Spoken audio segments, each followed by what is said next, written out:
Ego murabona ko aramukije n'ishengero cyangwa umuramutsa araguma mumuraba nuko rero kugira ngo ibintu bikomeze kugenda neza ararindiriye hariya bagenzi biwe none rero kapiteni Kesi murabona yuko nawe ari karaza azanye furari uwo abikora mu bangutsi kubera ko muri iki tujanirana n'umwanya aramuramukije rerere ibyo naho nta handi byigishirizwa atari muri jiya yewe muntu utarinjira muri jiya warahoje shaka nakubwira ndiko ndaba hano nta muntu afise imyaka 100 nebe mwese mwatiza kuba bajiya none rero murabona yuko kwibera muri jiya ari iby'igiciro kandi ari byiza cyane. Wibuke kwezi umunsi w'isabato iminsi 6 ujya ukora aba ariyo ukoramo imirimo yawe yose, ariko uwa karindwi ni isabato y'Uwiteka Imana yawe, ntukagire umurimo wose uwukoraho. Umucyo w'isabato tubahaye ikaze. Bwoko bw'Imana duteraniye kuri uyu musozi ndabaramukije mu izina rya Yesu. Ubuntu bw'Umwami wacu Yesu Kristo bubane namwe. Ndanezerewe cyane mu mutima wanjye kandi mfite ishimwe rikomeye yuko Imana itugejeje kuri uyu munsi. Abo twari tubiziranyeho twafashe igihe cyo kubisengera, none Imana yumvise gusenga kwacu ihabwa icyubahiro. Haleluya. Namwe mwaje turabashimiye. Imana ishimwe. Ishimwe ryanjye kandi ndashimira abantu b'Imana mwebwe mwitabiriye irarika. Hari abantu baje gufatanya natwe kugira ngo tugeze ubutumwa bwiza kuri uyu musozi. Imana ibahe umugisha. Haleluya. Bya bindi mwasize inyuma, babantu mwasize inyuma ya miryango yanyu, twiringiye yuko Imana izabana nabo kandi niryo sengesho ryacu. Kandi ubwo muje mu gikorwa cyayo, Imana yavuze yuko igihe muzajya mu byayo nayo izaba mu byayo. Imana ihabwa icyubahiro. Turashimira cyane abantu batwakiriye kuri uyu musozi. Imana ibahezagire cyane mu izina rya Yesu. Baduhaye ikibanza cyiza cyane mu buryo bw'umwihariko. Umuryango waduhaye iki kibanza turagusabiye umugisha. Uhoraho abagwize kandi abagwizanye n'ibyanyu byose. Ubwo mwemeye kuduha iki kibanza ngo tugihagararemo tuvuge ijambo ry'Imana, tubasabiye umugisha utagabanije. Imana ibahe umugisha cyane. Turasabiye umugisha abantu bose bazatega amatwi iri jambo. Ni mwebwe byaziye. Ubwo mwemeye kumvira irarika ry'Imana rero, mukaba mwemeye kuza kumvira ijambo, yaba mwebwe muri kumwe natwe muri iki kibanza, haba bari kutwumva bari mu mihanda iwabo ndetse no mu mirimo yabo, tubasabiye umugisha. Ntabwo tubazaniye inkuru mbi, ahubwo tubazaniye inkuru nziza. Inkuru nziza yo kuri kw'ijambo ry'Imana. Kandi nizegeye yuko tuzanyurwa rwose. Dufite ibikorwa byinshi duteganya imbere, haba kubabwira iby'ijambo ry'Imana, kubabumburira Bibiliya umutsima w'ubugingo, tubabwira amakuru meza aturuka ku Mwami Imana, ndetse no kwita ku mibiri yanyu nayo. Dufite porogaramu y'ubuvuzi izatangira ahari kuwa kabiri w'isabato, ni ukuvuga ku wa mbere, kubera yuko abaganga bacu bazagera hano ejo. Turabararitse rero kugira ngo muzabane natwe kandi mufatanye natwe gusenga kugira ngo Imana izabarongore ibageze hano amahoro. Tuzagira porogaramu za mu gitondo, tuzagira porogaramu za nimugoroba, zose tuzibararitsemo. Imana izabafashe kugira ngo tubane namwe. Tugiye kwinjira mu mwanya mutoya, mwanya wo kurambura ibyanditswe byera, ariko kandi ni ibyanditswe byera bitari bitoya. Nubwo dufata umwanya mutoya ariko birakomeye cyane. Ndifuza kudatinda hano kubera ko tuzatindana. Turi kumwe ibyumweru 2, mbese si byinshi. Dufite byinshi yo tuzaganira. Nta mpamvu yo gutinda hano kuri iri zuba uyu mwanya, kuko dufite umwanya uhagije wo kuzabana namwe. Ndetse na nimugoroba turaza kugaruka twongere turambura ijambo ry'Imana. Mbere yuko turirambura, reka nabone ncishe bugufi imbere y'Imana, senge maze twinjire mu kigwa.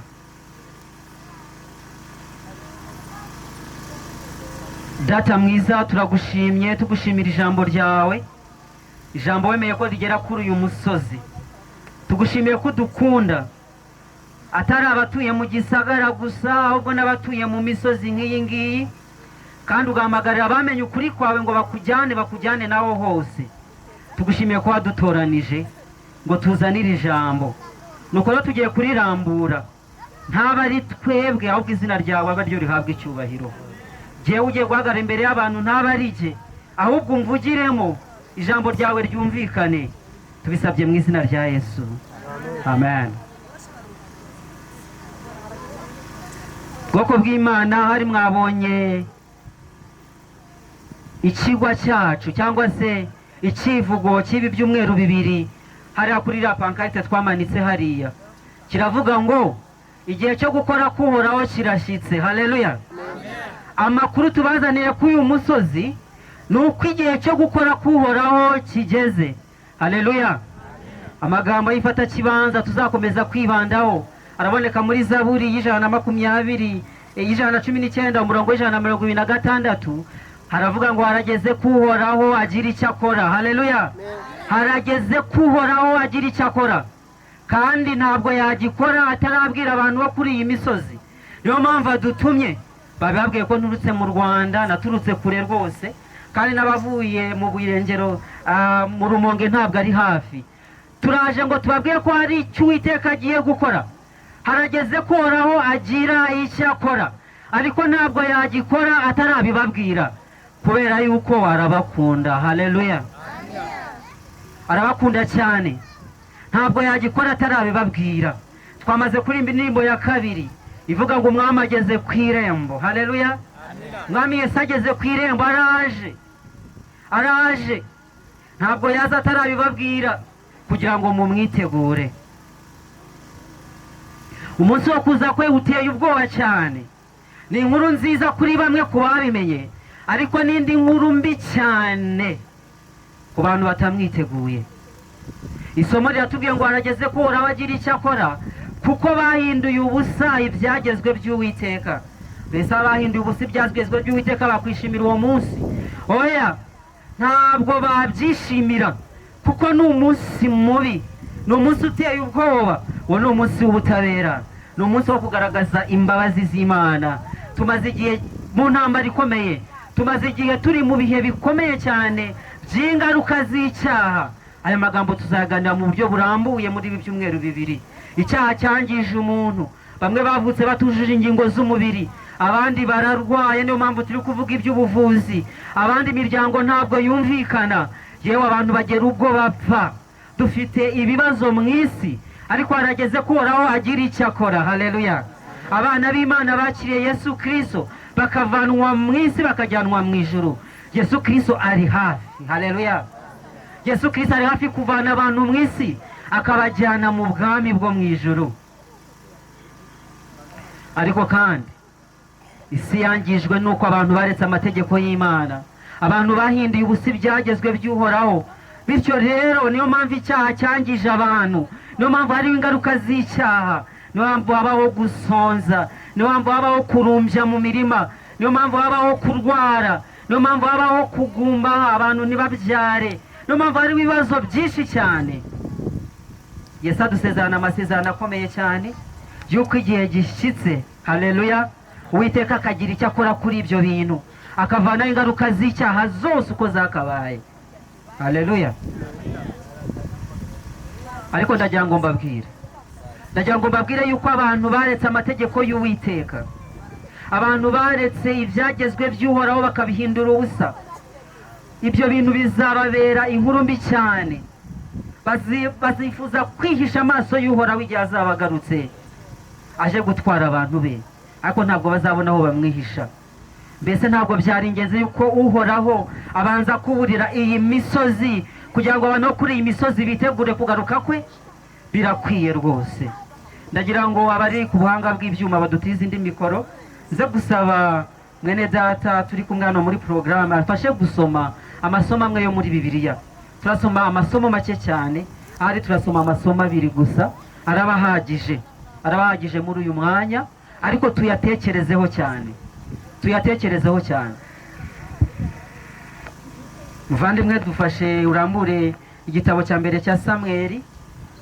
Mushiki wacu yamaze kudusomera iryo somo, ariko ndifuza ko twongera kurisoma. Ndifuza ko tugenza gute? Twongera kurisoma kandi tukaritekerezaho cyane. Igitabo cya mbere cya Samweli igice cya 3 murongo wa 11.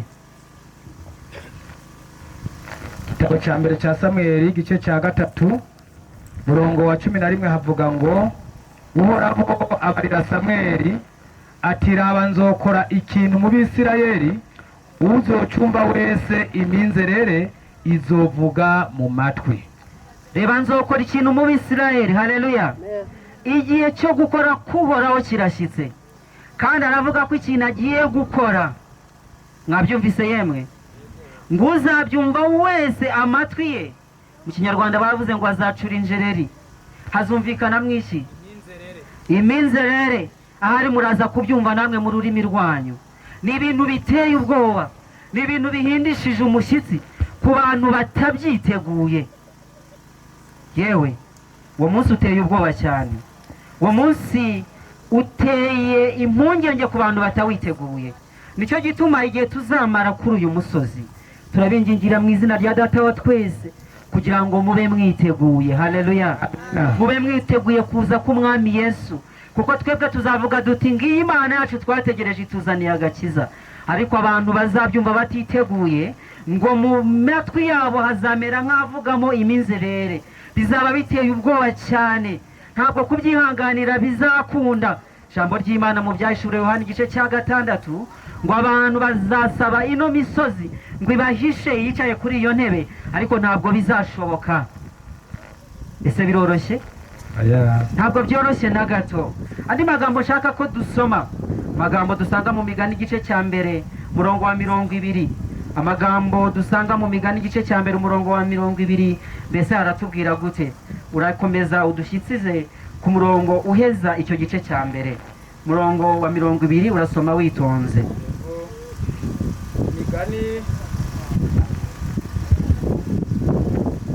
Imigani igice cya mbere umurongo wa 20 hari amajambo avuga ngo, bwenge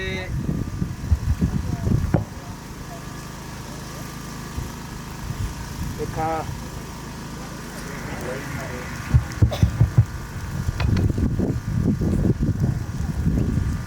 Imigani igice cya mbere umurongo wa 20 handitse amajambo avuga ngo, turasoma tugeze ku murongo wa 33.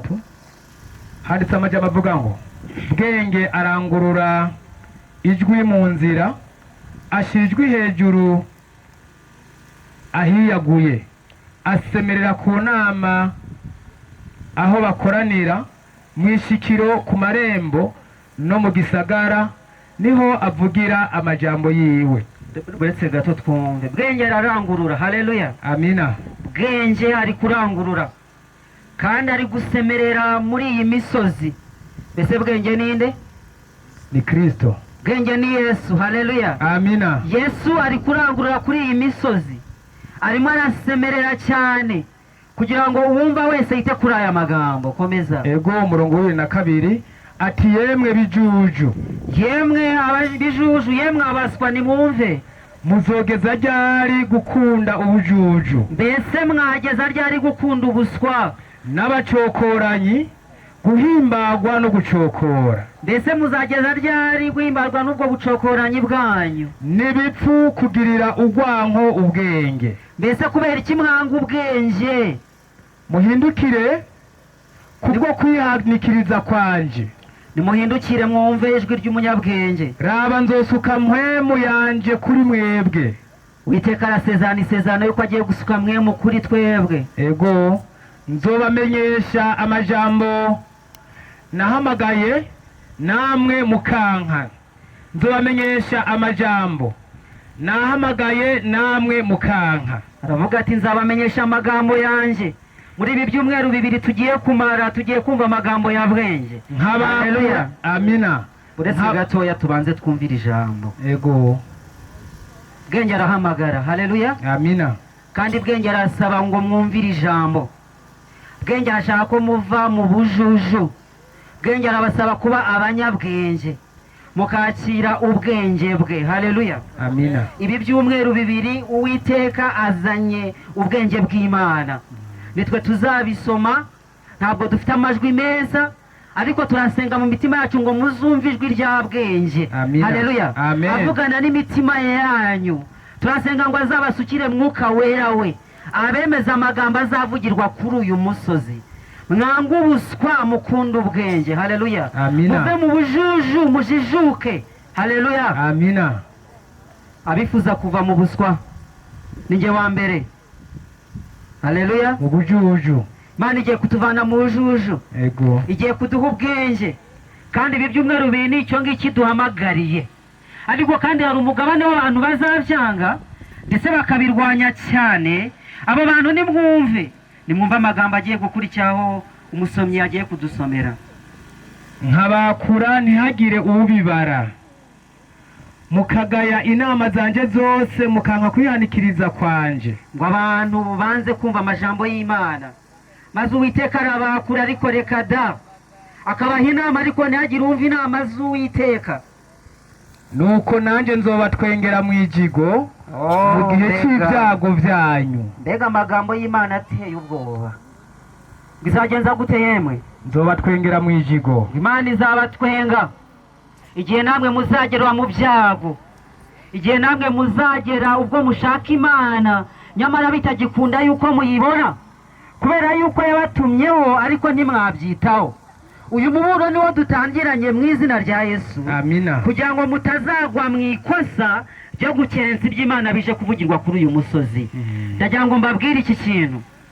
Mushobora kubona duciriritse, mushobora kubona tudasa neza, mushobora kubona tubayabaye rwose, ariko turagira ngo tubabwire ko turi abambasaderi b'Imana. amina, turi abambasaderi b'igihugu cyo mu ijuru, hahandi tuzaba. Haleluya. amina, Niyo mpamvu tuje kubateguza ngo namwe tuzajyane. amina. Urukundo Kristo yadukunze ruduhata kubakunda.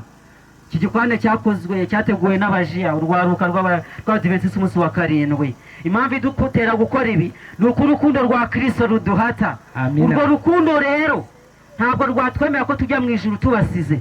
Niyo mpamvu tugomba kuza kubabwira kugira ngo tujyane namwe. Amina. Nubwo rero ubwo tuje kubabwira amagambo y'umunyacyubahiro urengeye abandi, wa wundi ufite umwuka wanyu mu biganza byayo, wa wundi utuma muryama mukongera mukabyuka, wa wundi utuma muhinga mukeza, wa wundi utuma mubyara mugakuza, uwo nguwo niwe tuje kubabwira. amina. Nuko rero uwo tubabwira mwite ku nama ze, kubera ko kutazitaho akabatwenga byabageza mu kaga gakomeye cyane. Komeza udusomere. Ego nzobitamba ku mubyimba, agatengo kabafashe. Yego. Agatengo kanyu kabafashe nk'igihuhuta, ibyago byanyu bizobazingazinga nk'agashururu.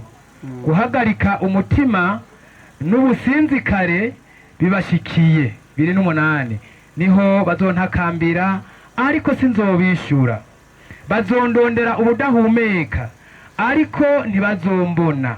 29 nuko kuko bagiriye urwanko ubwenge, ntibahitemo kubaha Uhoraho, bakanka inama zanje, bagakengera ukwihanikiriza kwanje kose, nicyo gituma bazojya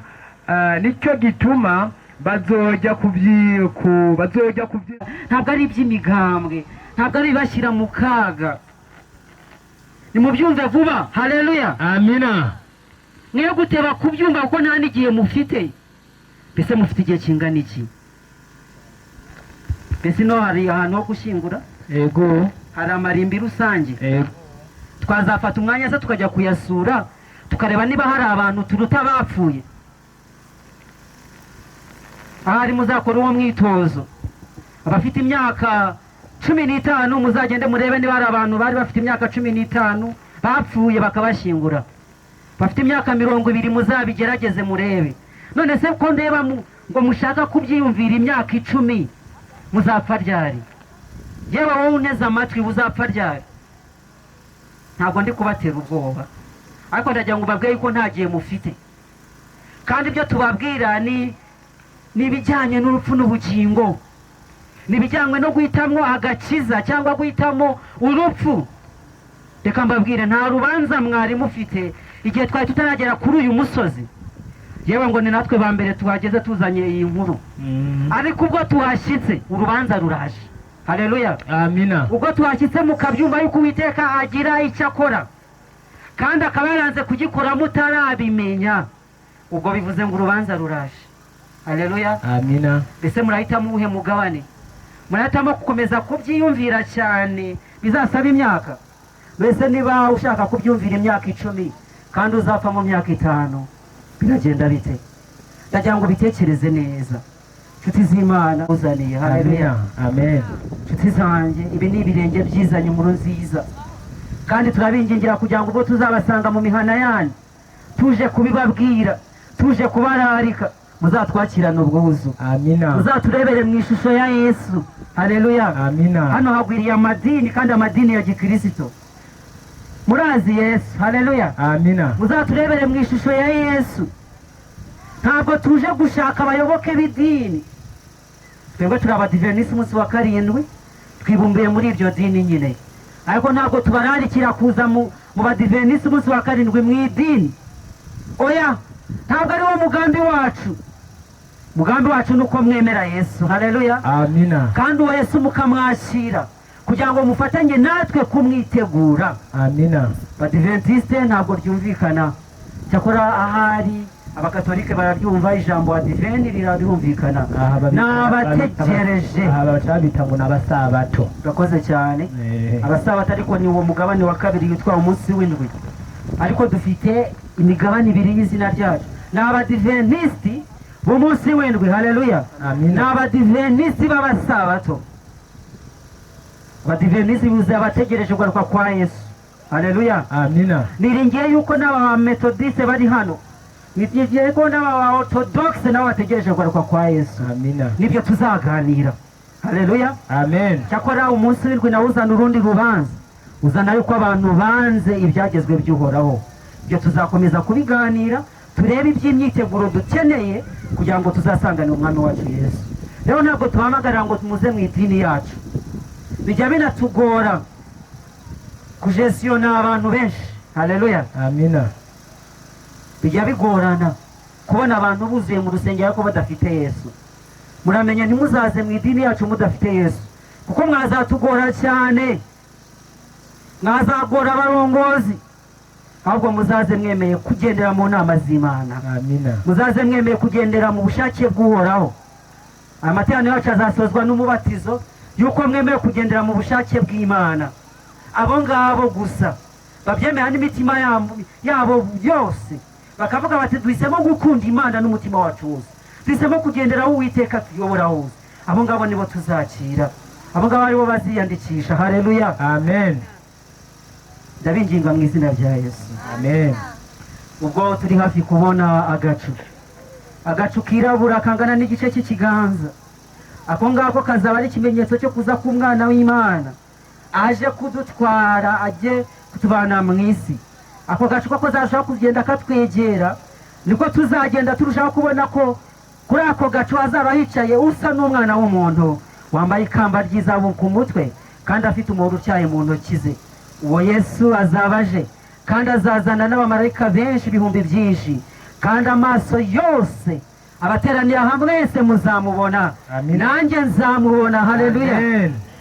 ubwo azaba amanuka tuzumva ijwi rye, azabanza guhamagara abari mu bituro kugira ngo bazuke. Haleluya, Amina. abasinzire muri Kristo nibo bazabanza kuzuka, natwe abazaba bakiriho duhinduke, maze uyu mubiri wari wambaye gupfa wambikwe kudapfa, maze dufatanye nabo gusangana umwami wacu mu kirere. Amina. Turabingingira mu izina rya Yesu kugira ngo ubwo Uwiteka dutumye amagambo yo kugira ngo mumyitegure uyu munsi, mufatanye natwe kwitegura. Amen. Yesu ari hafi, ibimenyetso bye birabyerekana, yewe igihe ni kigufi cyane rwose. Nuko rero turabararika kugira ngo mufatanye natwe. Ntabwo nshaka kuvuga menshi, icyo mbararikira gusa kandi mbamenyesha ni uko igihe cyo gukora k'uhoraho gishyitse. Twategereje igihe kirekire, ariko igihe kirashyitse. Yasize atubwira ibimenyetso, tuzabisuzuma twitonze, nabyo byarabaye. Haleluya, Amina. icyari gisigaye ni uko mubyumva, kuko ijambo riravuga muri Matayo 24 umurongo wa 14 ngo kandi ubutumwa bwiza bw'ubwami bugomba kwigishwa amahanga yose kugira ngo bube ubushingira intahe. Haleluya. Amina. Ngo bube ubuhamya bwo guhamiriza abantu babyumvise maze imperuka ihere kwize. Mufatanye natwe kwitegura, nibyo mbasabira nanjye nisabira mu izina ry'umwami wanjye Yesu Kristo. Amina. Amen. Amen.